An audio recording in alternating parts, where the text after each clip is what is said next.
दोस्तों, आज कोमल एक अजीब मोड़ पर खड़ी है। एक तरफ उसका ससुराल जहां उसकी कोई कदर नहीं, दूसरी तरफ उसका मायका जहां उसके माता पिता को ही निकाल दिया गया। अब क्या करेगी कोमल?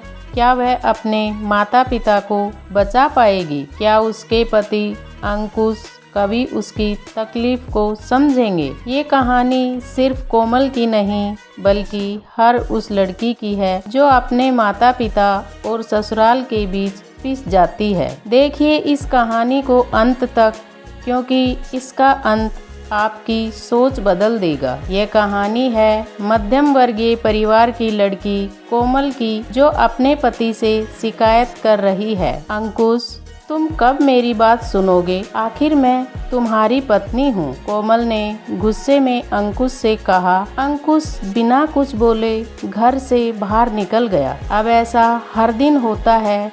कोमल अपनी सास सुनीता जी की बहुत इज्जत करती थी, लेकिन सुनीता जी हमेशा उसे नीचा दिखाने की कोशिश में लगी रहती थी। आज भी वही कोमल ने सुबह जल्दी उठकर नाश्ता बनाया।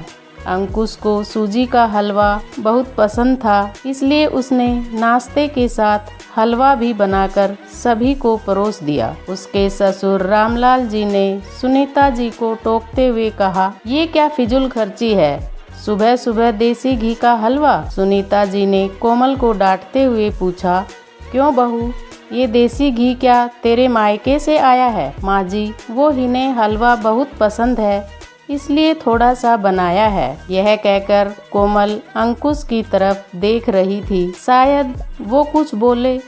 तभी सुनीता जी ने कहा, मैं सब जानती हूँ, मेरे बेटे का बहाना करके खुद खाने का मन होगा। अंकुश चुपचाप नाश्ता करते रहे। कोमल की आंखों से आंसू छलक गए। इससे ज्यादा बुरा तब लगा जब अंकुश बिना हलवा खाए ही ऑफिस के लिए चल दिए। कोमल घर का काम समेटने में लग गई। इधर सुनीता जी बाहर ड्राइंग रूम में बैठकर बड़बड़ाती रही। काम करके कोमल अपने कमरे में जाकर रोने लगी। कितने नाजों से पाला था उसे उसके पापा ने, उसे आज भी याद है। एक बार उसने गाजर का हलवा बनाने के लिए कहा था, लेकिन माँ ने सूजी का हलवा बना दिया था। पापा को जब यह पता लगा तो वे तुरंत बाजार गए, वहाँ से ढेर सारा गाजर का हलवा लाए थे और उस दिन के बाद से बिना कहे 2-3 दिन में गाजर का हलवा बनने लगा। आज उसे सूजी के हलवे के लिए कितनी बातें सुनाई जा रही हैं। उसे गुस्सा सास ससुर पर नहीं, अंकुश पर था, जो कि कुछ नहीं बोल पाए। शाम को जब उसने अंकुश से शिकायत की तो वो बस इतना ही बोले, इस घर में केवल माँ की पसंद का खाना बनता है, आगे से मेरी पसंद का कुछ मत बनाना। कोमल ने अंकुश से बात करनी बंद कर दी। आखिर क्या कसूर था कोमल का? यही कि वह अंकुश से बहुत प्यार करती है। इसी तरह कुछ दिन बीत गए। एक दिन कोमल ने सुनीता जी से कहा, माँ जी, मैं अपने घर जाना चाहती हूँ कुछ दिन के लिए, अगर आप कहें तो आज ही चली जाऊँ। कई दिन पहले माँ का फ़ोन आया था, कह रही थी पापा की तबीयत ठीक नहीं है। सुनीता जी ने कहा, वहाँ जब भी जाती है 1 सप्ताह से पहले वापस नहीं आती। घर का काम कौन करेगा? तेरे ससुर और मेरा बेटा शाम को थक हार कर घर आएंगे, यहाँ उन्हें खाना भी नसीब नहीं होगा। मुझे तो चक्कर आ रहे हैं, मैं खाना नहीं बना सकती। जाना है तो 1 दिन के लिए चली जा। कोमल मन मारकर 1 दिन के लिए पीहर पहुंच जाती है। वहां पहुंचकर उसे और भी आश्चर्य होता है। भाभी, मम्मी पापा कहाँ गए? कोमल ने घबराकर पूछा। उन दोनों का घर में मन कहाँ लगता है, तीर्थ पर गए हैं, न जाने कब आएंगे। वैसे तुम कितने दिनों के लिए आई हो? क्योंकि मुझे भी अपने पीहर जाना है। सपना भाभी का यह व्यवहार देखकर कोमल चौंक गई। क्या ये वही भाभी है जो उनसे बहुत स्नेह जताती थी? कोमल सोफे पर बैठी सोच रही थी। अच्छा, वो जो भैया ने मकान के पेपर साइन करा लिए थे, मैंने अपना हिस्सा छोड़ दिया था। शायद उसी साइन के लिए मेरे से प्यार जताया जा रहा था। कोमल उठकर खड़ी हो गई। भाभी, मुझे कुछ काम याद आ गया, मैं फिर आऊँगी, कहकर वह तेजी से घर से बाहर निकल गई। पीछे से गेट बंद होने की आवाज़ से वह समझ गई कि उसके जाने से भाभी को कोई खास फर्क नहीं पड़ा। भारी कदमों से चलते हुए वह मंदिर पहुंच गई, क्योंकि शाम से पहले यदि ससुराल जाती तो सुनीता जी उससे कई सवाल करती। मंदिर में जाकर उसने भगवान के दर्शन किए, बस न कुछ मांगा न कुछ बोला। भगवान के चरणों में शीश नवाकर वह बाहर बैठ गई। तभी सामने के पेड़ के नीचे उसे अपने माता पिता बैठे दिखाई दिए। कोमल भागकर उनके पास पहुंची। कोमल को देखकर उसकी माँ रोने लगी। बेटी, तू यहाँ कैसे? पापा ने पूछा। वो छोड़िए, ये बताइए आप यहाँ कैसे? आप तो तीर्थ यात्रा पर गए थे। कोमल के सब्र का बांध टूट गया। उसकी आंखों से आंसू बह रहे थे।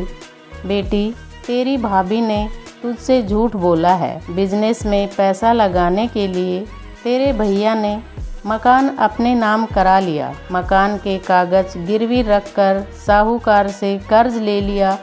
उसके बाद हम बोझ बन गए, हमें घर से निकाल दिया। पापा, अब क्या होगा? कोमल ने रोते हुए पूछा। बेटी, तू चिंता मत कर, हम कहीं वृद्ध आश्रम में चले जाएंगे। तू अपनी ससुराल जा, वहाँ किसी को यह बात मत बताना। अपने माँ बाप को इस हाल में देखकर वह उन्हें अपने साथ ले जाना चाहती थी, लेकिन जहाँ उसकी कदर नहीं है वहाँ माँ बाप की क्या इज्जत होती। बाहरी मन से कोमल ससुराल की ओर चल दी। आज उसे अपने लड़की होने पर अफसोस हो रहा है। काश वो अपने माता पिता के लिए कुछ कर पाती। घर आकर उसने बहुत मुश्किल से घर का काम निपटाया। उसके बाद अपने कमरे में जाकर गुमसुम बैठ गई। उसकी आंखों से आंसू बह रहे थे। अंकुश अपने ऑफिस के काम में लगे हुए थे। जब वे सोने आए तो कोमल से पूछ बैठे, क्या बात है? आज फिर माँ की कोई बात बुरी लग गई जो आंसू बहा रही हो? कोमल अपने को रोक नहीं पाई और उसने रो रो कर सारी बात अंकुश को बता दी। क्या माँ पिताजी को यहाँ ले आए? वे इस उम्र में कहाँ जाएंगे? अंकुश ने कोई जवाब नहीं दिया और करवट लेकर सो गए। इस बात से कोमल को बहुत गुस्सा आया। आज से मैं भी इनके माँ बाप की सेवा नहीं करूँगी। देखती हूँ कौन इनकी सेवा करेगा। रोते रोते कोमल सो गई। 2-3 दिन बीत जाने पर उसकी चिंता बढ़ती जा रही थी। एक दिन वह सब्जी लेने के बहाने उसी मंदिर में पहुँची, लेकिन उसके माता पिता वहाँ नहीं थे। पंडित जी, यहाँ मेरे माता पिता उस पेड़ के नीचे बैठे थे कई दिन से। क्या आपको उनका कुछ पता है? तुम्हारा नाम कोमल है क्या? पंडित जी के मुंह से अपना नाम सुनकर कोमल ने पूछा। जी हाँ, लेकिन आपको कैसे पता? तुम्हारे माता पिता ने यह पता दिया था और कहा था वे अब यहाँ रहते हैं। कोमल ने पता देखा, वह यहाँ से कुछ दूर का था। कोमल ने मंदिर के बाहर निकलकर ऑटो रिक्शा किया और उस पते पर पहुँच गई। दरवाज़ा खटखटाया तो एक लड़की निकलकर आई। यहाँ का पता मुझे पंडित जी ने दिया है, कोमल बोली। आप कोमल दीदी हो? अंदर आ जाओ। कोमल को कुछ समझ नहीं आया। वह अंदर गई तो देखा उसके माता पिता सोफे पर बैठे थे। कोमल उन्हें देखकर रोने लगी। बेटी, अब क्यों रो रही है? तेरे कारण हमें यह मकान मिल गया। कोमल आश्चर्य से उनका चेहरा देखने लगी। लेकिन माँ, आप यहाँ कैसे? और ये लड़की कौन है? तब उसकी माँ ने कहा, बेटी, तुझे याद है तेरी शादी के बाद तेरी सास ने 40 लाख की डिमांड की थी। दामाद जी को बिजनेस खोलना था, इसलिए तेरे पिता ने उनकी डिमांड पूरी कर दी थी, जिससे कि तू सुखी रहे। जब तू हमसे मिलकर गई उसके अगले दिन दामाद जी आए। उन्होंने तेरे पापा के पैसे लौटा दिए, क्योंकि उन्होंने कोई बिजनेस शुरू नहीं किया था। तेरे पापा ने मना भी किया, लेकिन वे नहीं माने। उसके बाद उन्होंने प्रॉपर्टी डीलर से मिलकर 2 दिन में यह मकान खरीद दिया। साथ में 5 लाख रुपए बच गए। इससे उन्होंने ये लड़की नौकरी पर रखवा दी जो हमारी केयर करेगी। लेकिन माँ, उन्होंने मुझे तो कुछ नहीं बताया। कोमल की आंखों से आंसू बह रहे थे। वह रोते हुए वहां से अपने घर आ गई।